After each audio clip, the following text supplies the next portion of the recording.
Boys Season 5, Episode 3 review. Let's get right into this. And spoilers ahead. So, to begin, let me just say this. Overall, I think this was I'm thinking right now like a decent to good episode, I can't lie. I mean, not that it's just, it's just fine. This is fine, okay? I'm not gonna say I love the episode. I didn't hate it either. I was just like thinking, this is decent. This is decent, okay? It's okay, fine, good, whatever. Somewhere in that like middle range. It's good. It's good. I will say, so far, I mean, in this episode, my favorite part's definitely the continuing storyline they're doing between the father and son dynamic between Homelander and Soldier Boy. I mean, we got even that one scene with the bathtub of milk and stuff, and then yes, him calling Soldier Boy over there. Yeah, I mean, pretty weird stuff in typical boys fashion, but yeah, I mean, I will say a standout scene though between the father son dynamic from this episode was, I mean, it was near the beginning of the episode, right, where you see pretty much them doing a press conference about inducting Soldier Boy into the Seven, and I'm like, okay, let's see how Homelander tries to make this about himself, and typical Homelander fashion, what does he do? He's like, oh, also he's my father.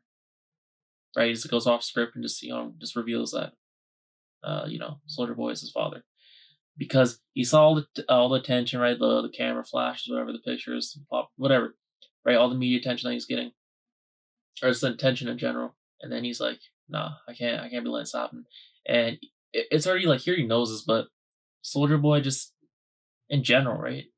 Just it's not even like this is a one-time instance. He's been seeing it where Soldier Boy just gets more shine, more love than him. And that really pissed him off, right? And we know that he has he has issues regarding love as it is. And I mean, we do get Stillwell in this episode, and I'm like, okay, that's cool. I mean, that's a nice little cool. I mean, technically like a cameo, right? And I mean, yeah, another. I mean, I guess it paid homage to what happened in the previous seasons with the whole milk thing.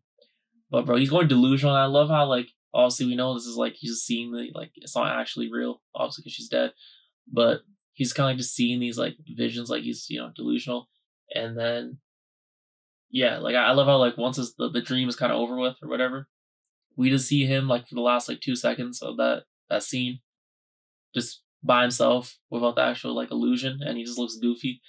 I mean, I feel like that's a pretty good way to summarize at least one aspect of Homelander.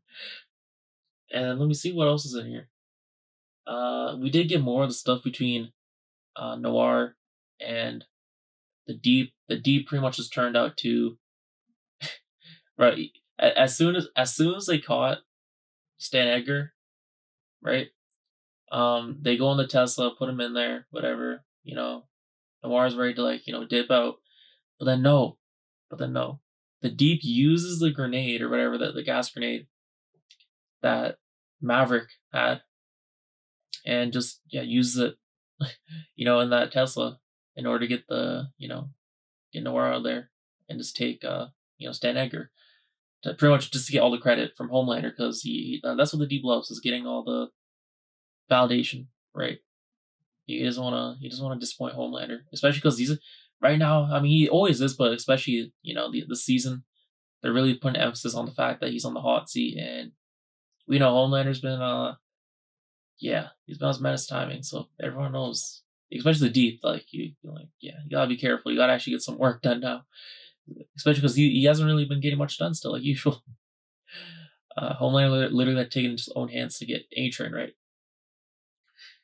And then I will say another aspect of this episode was Ryan, and it ends in the end, right? I thought maybe we knew the scene was going to be the episode, particularly the scene where Ryan, or not Ryan, sorry, where Homelander's going insane on someone, he's punching someone. So as soon as as soon as I saw that part of the episode come up, I'm like, oh, this makes sense. It's Ryan now, because that's one of the popular names that was being theorized for the scene. And so that ended up being true. But we thought the person, even me included, I thought the person was going to die. But Ryan didn't die. Even though it looked like he was dead.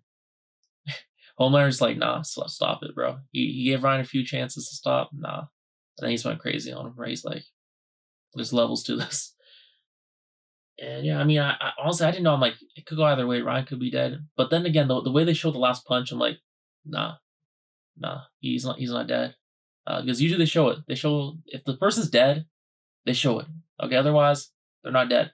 And then also when we see Butcher go in afterwards, after Homelander leaves, obviously he still has a connection with, or he still has, feelings for Ryan. Of course, still cares about him.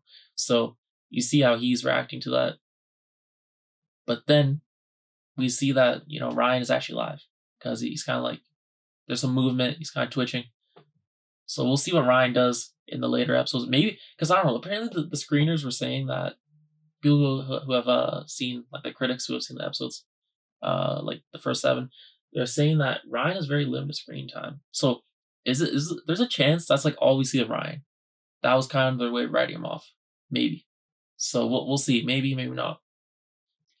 And I guess the next main aspect of the episode was between. Let me see here. Yeah, so the next main part of the episode, I would say, is probably the Stan Edgar part where, we see the boys, they go in, they see Stan Edgar, they go to his vault, and there's references to Gen V and stuff throughout the episode. You even see some characters, etc. Marie gets mentioned as well. So, if you haven't seen Gen V, particularly season 2, there might be some confusion, but then again, it's not like it's very huge stuff or whatever. But I do like the fact that we went back to Stan Edgar's vault. I mean, I did like the location in season 2 Gen B, so I did like that. But typical Stan Edgar fashion, bro. In the end, he tries to pull a quick one, but it failed. Noir gets him. And I will say, we even see the Maverick getting Maverick who's like translucent sun, right? It gets revealed to him that Hughie was the one who actually killed him, who killed his father. And then obviously he's pissed, he's fighting Hughie, and then we see we see Maverick get slimed out, which was pretty insane. But like, bro, I didn't think for a second that Hughie was gonna die. Like, come on. And then we see now Starlight, she's pissed about it, and then she dipped at the end of the episode. So now there's that thing, and also we got the other thing with Samir, right? The who's like cooking up the what's it, the V, right? So yeah, like bro, the boys are in a bad spot right now. They're cooked. Zoe just took her dad, and they just destroyed everything they were working on. So yeah, I don't know how the boys are gonna do this. This is looking cooked. It's looking cooked. And I will say, I don't know why they thought Maverick would be able to successfully pull off the thing when he come on, especially with that one Gen V character. He just literally can sniff anything. So it was foreshadowing with the whole spray thing. Should have seen that coming. And then yeah, the Deep is just such a great character. Even when he had a one-liner there when he's holding Maverick, I forgot what it was, but I really like that bit. And he was explaining how it's actually Hughie, etc., that killed his father, not Homelander and stuff. Yeah. So I don't really know the direction where the future of it is gonna be. And also Stan Edgar, he might get slimed out next episode. We'll see, because Homelander did say he's gonna have a chat with him, right? They have a lot of things to discuss. Yeah, well, I don't really know what's gonna happen next episode, but this episode by itself, quite a few things I say I liked, right? And even that bit of MM where MM says to Stan Edgar, "Oh, if you ever get back in charge, I'm gonna make sure, pretty much like I'm gonna take you out. I'm not gonna let that happen." And then let me think, yeah. So yeah, I really do like there's pretty good bits in this episode. That's what I'm trying to say. Overall, this episode, yeah, decent to good, I'd say. And yeah, we'll see what happens in the next one. Let me know what you think down below about this episode. The Boys, season 5, episode 3. Did you like it? Have you seen it yet? What are your thoughts? Anyways, thanks for watching. I'll see you next one. Peace.